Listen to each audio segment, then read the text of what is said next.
안녕하세요 여러분, 짱그레입니다. 제가 어제 카메라를 사가지고 좀 여러가지 테스트 해보다가 Q&A 컨텐츠를 하나 찍었는데 그 오디오 상태 때문에 하나 날아갔어요. 그래서 다시 한번 찍으려고 구도를 좀 바꿔봤어요. 여기까지 들어온 질문들을 좀 같이 얘기해보고 하는 거니까 좀 자유롭게 제가 질문들 읽고 답변해드리는 시간 가지려고 합니다. 일단 먼저 그 세호님이 질문 몇 가지 주셨는데 제가 이분한테는 그 이메일로 답변을 드렸어요. 근데 보면은 이제 NCS에 대한 고민 올려주셨고, 스터디가 효과가 있는지에 대해서도, 그리고 자소서에 대해서 이렇게 질문 주셨는데, 일단 첫 번째 질문이 NCS 성적 향상이 이루어졌다면 어떤 방법이 가장 효율적이었나? 사실 저는 NCS 공부 방법이 따로 없고, 스터디에서 실전 연습한 거밖에 저는 딱히 없는 것 같아요. 일주일에 2번 정도 해서 봉투 모의고사 구매하고 서로 이제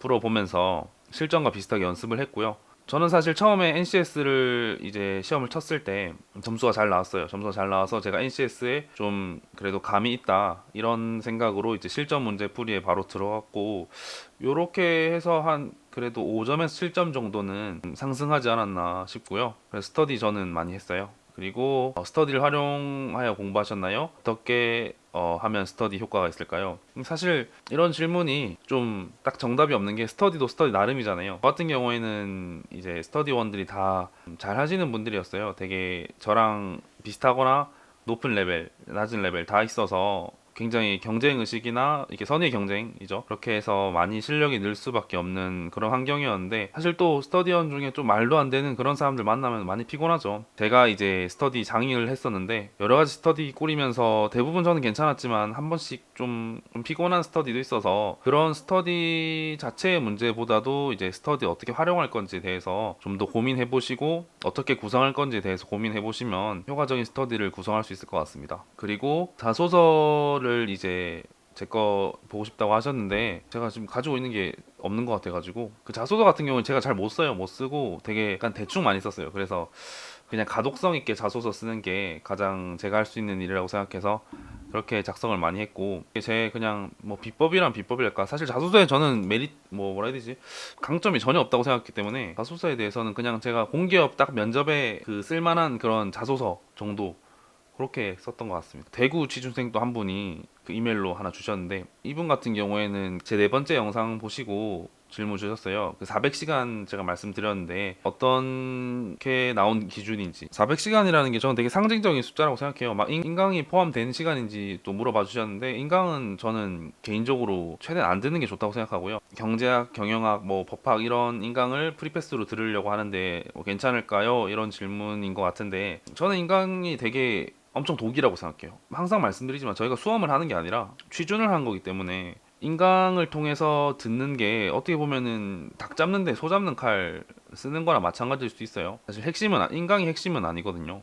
그렇기 때문에 저는 인강에 대해서 나중에 말씀드리겠지만 굉장히 양날의 검, 제가 예전에 그 통합전공에 대해서 글을 썼을 때도 양날의 검이라는 제목을 붙였는데 굉장히 양날의 검이에요. 복습하는 것도 굉장히 어렵습니다. 통합전공 시험 일정이 여러분을 배려 전혀 안 해주기 때문이죠. 뭐 9월 초에 시험 있다가 10월 말에 시험 있다가 이렇게 돼버리면은, 인강을 들으신 분들은 그 휘발되는 그 지식을 어떻게 유지할 건지에 대해서도 대책을 많이 세우셔야 돼요. 통합 전공 준비할 때 어떤 부분에서 어려웠는지, 뭐 방금 말씀드린 것처럼 9월에 시험 있고 10월에 시험 있고 이러다 보니까 자소서 써야 되지, 그다음에 면접 준비해야 되고 뭐 다른 기타 등등의 사항들을 준비해야 되는데, 통합 전공에 대한 그 진도를 꾸준히 나가야 되고, 기업마다 조금씩 다른 그런 전형들, 다른 면접 방식들, 이런 거에 대해서 굉장히 유도리 있게 하는 게 제일 힘들었고요.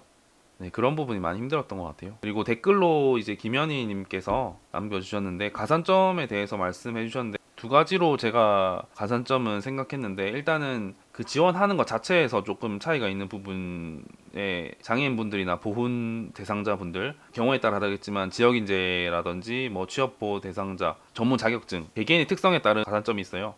그런 가산점이 있고, 사실 저는 가산점에 대해서 좀 관심이 없는 게, 제가 가산점 하나도 없거든요.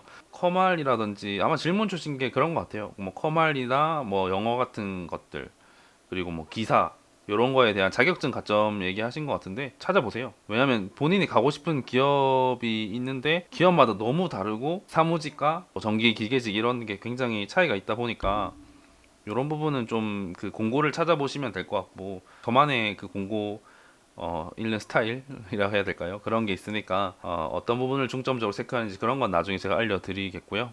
네, 요 정도 이제 제가 밀렸던 좀 질문들 답변 드리는 거 영상으로 만들어 봤는데요. 앞으로 질문 좀 많이 주세요. 왜냐면 제가 좀 편한 게 질문을 주셔야지 제가 콘텐츠 만드는데 수월한 게, 예를 들어 400시간이라는 기준도 제 기준이지 누구는 200시간이 걸릴 수도 있고 누구는 600시간, 1000시간이 걸릴 수 있는 건데, 그런 부분에 대해서 계속 질문을 주셔야지 제가 여러분의 입장에서 더 생각하고, 그래서 댓글 많이 남겨주시고 이메일도 많이 주세요. 이메일 되게 많은 분들은 아니지만 되게 장문의 이메일 많이 주셨거든요. 저는 이런 부분들이 되게 열심히 하시는 것 같아요. 진짜 아무 그런 연관도 없는 사람한테 이렇게 길게 이메일 쓰고 그런 질문을 한다는 게 쉬운 건 아니거든요. 그래서 피드백을 많이 주시면 영상 좀 더 많이 만들어서, 제가 지금 카메라도 샀으니까요. 카메라 산 걸로 좀 더 영상 많이 찍어가지고 더 많은 정보 알려드리도록 하겠습니다. 저는 항상 여러분과 함께 있고요. 구독자가 요새 좀 안 늘어요.